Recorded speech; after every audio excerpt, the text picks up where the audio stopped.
Hello hi नमस्कार। आज हम बात करने वाले हैं कि गरीब इंसान कैसे अमीर होते हैं। तो वीडियो को शुरू करने से पहले मेरी आप सबसे एक रिक्वेस्ट है कि प्लीज़ वीडियो को लाइक और शेयर सब्सक्राइब कर दो।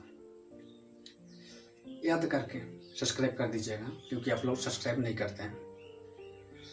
तो चलिए वीडियो को शुरू करते हैं कि गरीब इंसान कैसे अमीर होता है। कोई भी इस दुनिया में गरीब होके रहना पसंद नहीं करता। सॉरी, मैं उड़ीसा से हूँ तो मेरी थोड़ा हिंदी कमज़ोर है। अगर कहीं पे गलती हुआ तो प्लीज़ आप एडजस्ट कर लीजिएगा। कोई भी इंसान यहाँ पे गरीब होके रहना पसंद नहीं करता है। हर कोई चाहता है कि अमीर हो, उसकी हर एक ख्वाहिश पूरी हो, क्योंकि बहुत चीज़ ऐसी है जिसे खरीदा जा सकता है, उसके लिए पैसों की ज़रूरत पड़ती है। तो आज हम इस टॉपिक के बारे में बात करने वाले हैं। तो सबसे पहले मैं आप सबको एक कहानी सुनना चाहता हूँ। एक गांव में एक लड़का था, बहुत ही गरीब परिवार से था। उसका मम्मी पापा थे, वो खेतीबाड़ी करते थे। वो लड़का बहुत पढ़ा लिखा था। वो नौकरी के लिए बहुत अप्लाई कर रहा था, बहुत बार इंटरव्यू दे चुका है, पर उसका कहीं पे नौकरी अभी तक नहीं लगा हुआ है। कुछ दिन बाद उसके पास एक कॉल आता है कि आपका इंटरव्यू है, आप आइएगा। तो उस लड़का ने अपने पिताजी से कहता है कि पिताजी, मैंने इतनी बार इंटरव्यू दे दिया पर आज तक कभी भी मेरी जॉब नहीं हो रही है। मैं बहुत कोशिश कर रहा हूँ, फिर भी जॉब अभी तक नहीं हो रही है। तो उसके पिताजी ने कहा उसे कि बेटा, तू अपना कर्म करते रहे, डर मत, धैर्य रख, कर्म कर, आज नहीं तो कल तुझे अपनी फल जरूर मिलेगा। फिर जब उसका इंटरव्यू का डेट आ जाता है तो उसके पिताजी उसे 100 रुपया देते हैं कि बेटा ये 100 रुपया ले और शहर जा, तेरी इंटरव्यू है, इंटरव्यू दे के आना। हाँ, उसी पैसे से कुछ खा लेना भी, क्योंकि मेरे पास तुझे देने के लिए और पैसा नहीं है। तो बेटा सोचता है ठीक है, एडजस्ट कर लेंगे, क्योंकि शहर जा रहा है, 100 रुपया से तो होगा नहीं। फिर भी बोल रहा है एडजस्ट कर लेंगे। वो 100 रुपया लेके इंटरव्यू देने के लिए गया। ऑफिस में उसके बॉस ने उस लड़के से जो भी सवाल किया, वो लड़का सारे सवालों का अच्छे से जवाब दिया, किसी भी सवाल का गलत जवाब नहीं दिया। वो अफसर ने कहा तुम्हारा सिलेक्शन अच्छे से हो जाएगा, नौकरी के लिए टेंशन मत लो। कुछ देर बाद वो अफसर ने उसे पूछता है कि बेटा, तुम्हारे पास ईमेल आईडी है? तो वो लड़का कहता है सर, मैं गांव में रहता हूँ, मेरी ईमेल आईडी की कोई ज़रूरत नहीं है, इसलिए मेरे पास ईमेल आईडी नहीं है। तो वो ऑफिस का अफसर जो है वो हंसता है और कहता है कि तुम्हारे पास ईमेल आईडी नहीं है और तुम नौकरी करने के लिए आ गए, तुम्हारा नौकरी यहाँ पे नहीं हो सकता। वो लड़का उदास होकर चला जाता है। वो जब घर से आया था 100 रुपया लेके आया था, 50 रुपया उसका बस के खर्चे में चला गया। अभी उसके पास 50 रुपया है। उसी पैसा से वो कुछ खाएगा और घर जाएगा। उसे भूख भी बहुत ज़ोर से लग रहा है, तो फिर वो क्या करेगा? वो सोचते सोचते उसने कुछ सोच लिया कि चलो जैसे भी वो एडजस्ट कर लेंगे, 10 रुपया का एक बिस्कुट खा लेते हैं। वो दुकान पे गया, दुकान पे जाकर दुकानदार से बोला कि भैया एक बिस्किट दीजिए। जब वो दुकानदार उसे एक बिस्कुट दे रहे थे 10 रुपया का, तो उसने देखा कि साइड पे एक भिखारी आ रहा है कि जो बोल रहा कि भैया मैंने कुछ दिन से खाया नहीं, मुझे खाने के लिए कुछ दे दो। तो तभी वो लड़का सोचता है कि मैं घर जाके पानी पी के भी एडजस्ट कर लूँगा, या तो फिर यहीं पे भी कुछ पानी पी के एडजस्ट कर लूँगा, पर इसने बहुत दिन से खाया नहीं है, तो ये बिस्किट उसे ही दे देता हूँ। वो अपने मन से, दिल से, सच्चे दिल से उस बिस्किट को उस लड़के को दे दिया, उस भिखारी को वो बिस्कुट दे दिया। फिर वो वहाँ पे देखा कि एक टेबल है, वहाँ पे उसने जाके जब पानी पीने के लिए जा रहा था तभी वहाँ पे उसे एक पर्स मिला। पर्स जब खोल के देखा तो उस पर 10,000 रुपया था। तो वो लड़का सोचा कि मैं क्या करूं, ये पैसा लेके घर चला जाऊं या फिर जिसका पैसा है उसे लौटा दूं।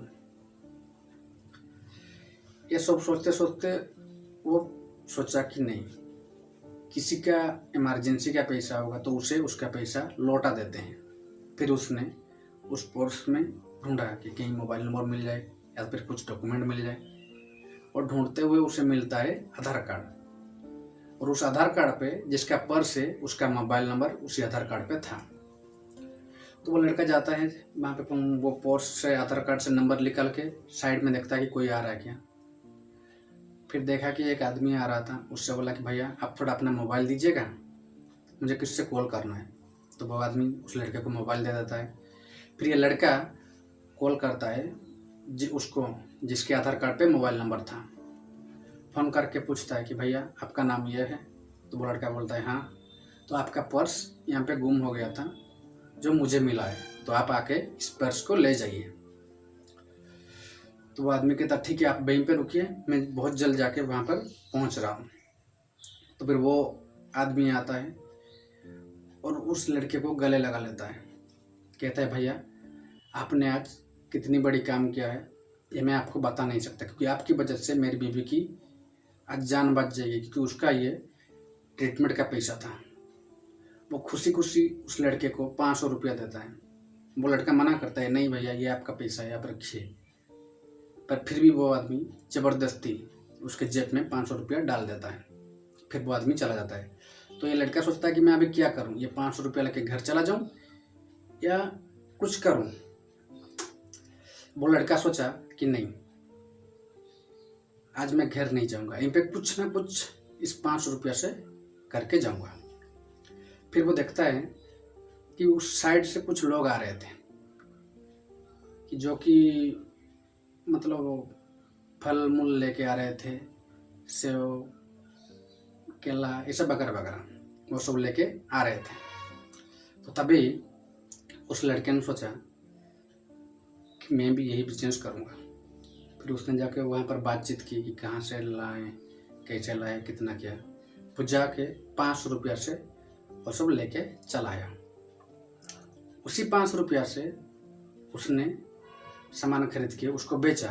बेचने के बाद उसके पास आया 800 रुपया। फिर वो गांव चला गया। गांव से फिर अगले दिन आ गया वही 800 रुपया लेके। 50 रुपया बड़ा खर्चा हुआ था, 750 रुपया था। उसी से उसने फिर से सामान खरीद लिया, उसको बेचा 1200 में। फिर वो गांव गया, फिर आया, फिर वही 1100 रुपया में सामान खरीदा, उसको बेचा 1500। इस तरह करते करते उसका एक महीने में 5000 रुपया हो गया। फिर ऐसे देखते देखते 5 साल में उसके पास 4 ठो दुकान बन गया और देखते ही देखते चारों तरफ फैल गया कि बहुत सफल व्यवसायी है। तो मीडिया वाले उसके पास आए, क्योंकि जब कोई सक्सेस हो जाता तो लोग उसके पास आते हैं ना, तो उसके पास भी आए। फिर उस लड़के से पूछे कि आप तो बहुत गरीब आदमी थे, अब कैसे कैसे ये सक्सेस के सीढ़ी आप चढ़ पाए, कैसे गरीब से आप आज इतना बड़ा आदमी बन गए। तो उसने कहा धैर्य से, कर्म से और सच्चे दिल से। मतलब वो लोग बोले कि कुछ समझ में नहीं आया, क्योंकि उसने कहा मैंने बहुत इंटरव्यू दिया है पर आज तक किसी भी इंटरव्यू में कुछ हुआ नहीं, इसीलिए मैंने बिजनेस करने को ठान लिया। और मेरे अंदर वो धैर्य था, वो विश्वास था कि मैं ये कर पाऊंगा। इसीलिए उसने वो सब मैंने अपने मन से धीरे धीरे धैर्य से काम किया, आज यहाँ तक पहुँच गया हूँ। आप भी जो कुछ काम कर रहे हैं धैर्य से कीजिए, और जो काम कर रहे हैं उसका भी मत छोड़िए। आज नहीं तो कल आपको सक्सेस मिलेगा ऑटोमेटिकली। अगर आप दिल से काम कर रहे हैं तो ज़रूर मिलेगा। इसीलिए आप अपना कर्म करते रहिए, कर्म से कभी मत हटिए। जब तक आपकी ज़िंदगी है तब तक आपको अपना काम करना ही पड़ेगा, चाहे ऐसे हो या वैसे हो सकता है कि आप ये काम कर रहे हो, आपको अच्छा नहीं लग रहा है, आप छोड़ रहे हो, फिर भी कुछ ना कुछ तो काम करोगे ही ना, तो वही काम ही कर लो। उसे छोड़ने से अच्छा है, उसे छोड़ के दूसरा काम करने से अच्छा है वही काम ही कर लो। सही है ना? इसलिए काम करो, काम से कभी पीछे मत हटो। आज नहीं तो कल आपके पास सक्सेस ऑटोमेटिकली आएगा। तो आज की वीडियो को यहीं पे ख़त्म करते हैं। अगर ये वीडियो आपको अच्छा लग रहा है तो प्लीज़ सब्सक्राइब कर दो, लाइक कर दो। और हाँ, थोड़ी सी मेरी हिंदी कमज़ोर है, एडजस्ट कर लेना, धीरे धीरे हो जाएगा, कर रहा हूँ। Thank you. राम राम, जय जगन्नाथ।